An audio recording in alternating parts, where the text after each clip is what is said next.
Assalamualaikum warahmatullahi wabarakatuh. Saya Tuti Stianiksi dari Prodi Pendidikan Bahasa Inggris ingin membacakan tugas UAS mata kuliah Public Speaking dengan dosen Bapak Supriyadi. Hubungan Public Speaking dan Negosiasi. Pendahuluan. Public speaking dan negosiasi merupakan keterampilan yang sering kita temui di dalam masyarakat dan tidak hanya profesional tertentu saja yang membutuhkannya. Hampir semua bidang pekerjaan memerlukan kemampuan ini, mulai dari kalangan bawah, menengah, sampai atas. Maka dalam uraian di bawah ini akan dipaparkan pengertian tentang public speaking, negosiasi, hubungan public speaking dan negosiasi. Pengertian public speaking. Public speaking adalah sebuah seni pidato di mana pembicara berkomunikasi dengan audiensnya melalui presentasi lisan. Menurut Cleverism, public speaking dianggap skill yang bisa digunakan untuk membangun keterlibatan atau relasi dengan audiens saat berkomunikasi di depan umum, baik di depan orang yang kita kenal atau belum sama sekali. Secara umum, kemampuan ini memegang peranan penting untuk membawa seseorang terlihat profesional. Ada beberapa metode dalam public speaking ini yang bisa digunakan sebagai acuan agar kita dapat melakukan public speaking dengan baik, yakni 1. Impromptu style. Secara teoritis, istilah pidato impromptu memiliki makna dibuat di tempat.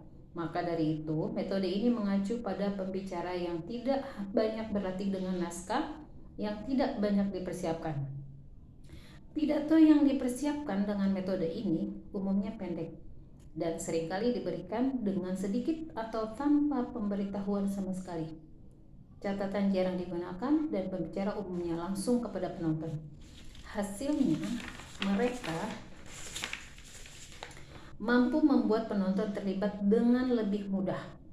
Metode ini dibagi menjadi 3 kategori yang berbeda, yaitu dari rentang sama sekali tidak ada persiapan, kedua sedikit persiapan, dan berlatih sekedarnya.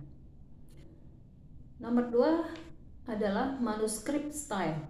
Metode public speaking berikutnya yang dapat digunakan untuk keperluan presentasi adalah manuskrip style. Menurut Lumen Learning, metode ini mengacu pada teknik berpidato dengan naskah yang sudah dipersiapkan secara baik. Metode ini biasanya digunakan para pejabat, negara, atau bagi mereka yang hendak memberikan sambutan di acara resmi atau formal.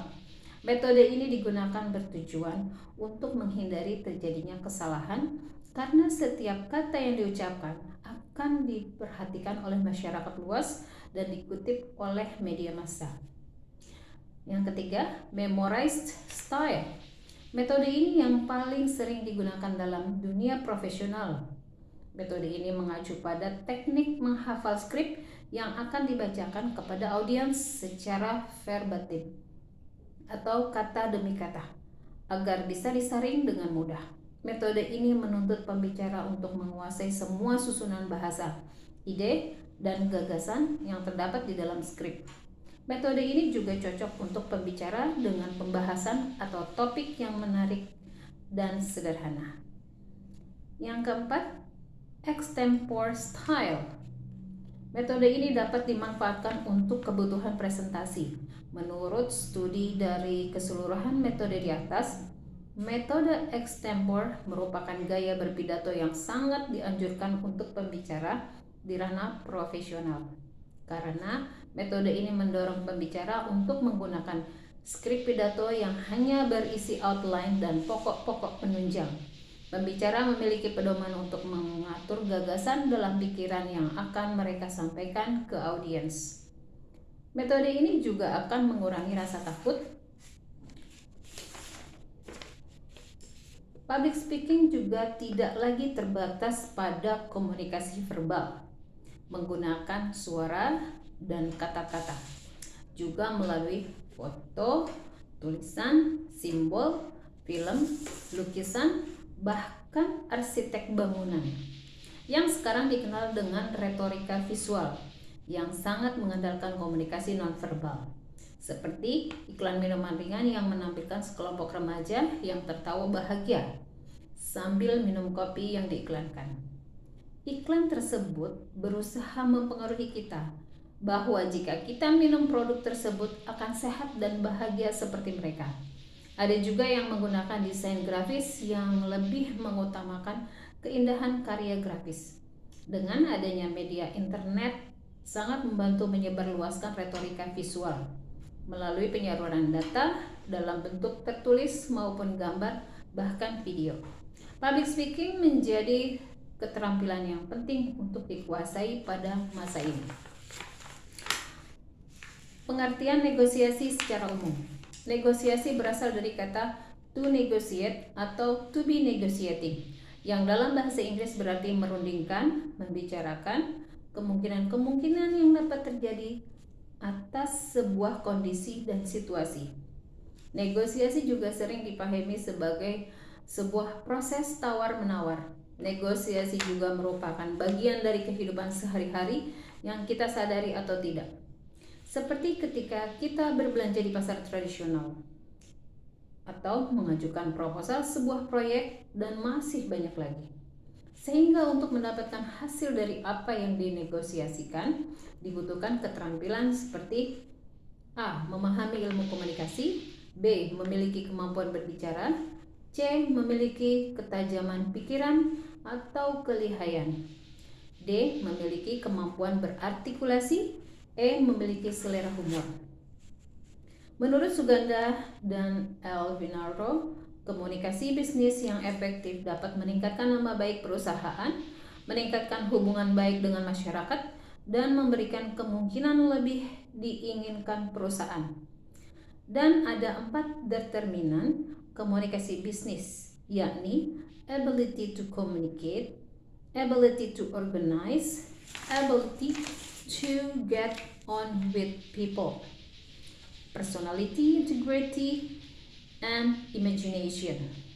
Dari seluruh pemaparan di atas dapat kita lihat bahwa public speaking dan negosiasi mempunyai saling keterkaitan keduanya. Membutuhkan teknik berkomunikasi yang baik untuk tujuan meyakinkan pihak lain. Dan keterampilan ini secara tidak langsung harus dimiliki semua orang, karena kegiatan keduanya hadir di dalam keseharian kita. Resume dari makalah ini adalah setiap manusia akan bersosialisasi dengan manusia lain, karena manusia adalah makhluk sosial yang saling membutuhkan. Secara otomatis mereka akan selalu berkumpul dalam suatu kelompok untuk kepentingan tertentu. Dalam hal inilah kita sebagai individu, masyarakat, atau warga negara dituntut untuk melakukan public speaking atau negosiasi sesuai kebutuhannya. Diiringi dengan teknologi yang semakin modern, maka keahlian ini semakin melekat di kehidupan saat ini. Daftar Pustaka Bapak Supriyadi dan Ibu Ayu Nurul Amalia tahun 2022 dalam Kronik James A. 1984, teknik berbicara di depan umum atau public speaking dan negosiasi. Yang kedua, Charles Bonar Sirait, SAMM 2015, public speaking dan bisnis, etika berbicara dalam forum bisnis. Yang ketiga, Dr. Nasrul Syarif 2019, komunikasi kontemporer bisnis Islam di era digital. Demikianlah pembacaan mata kuliah public speaking untuk keperluan tugas UAS dari saya.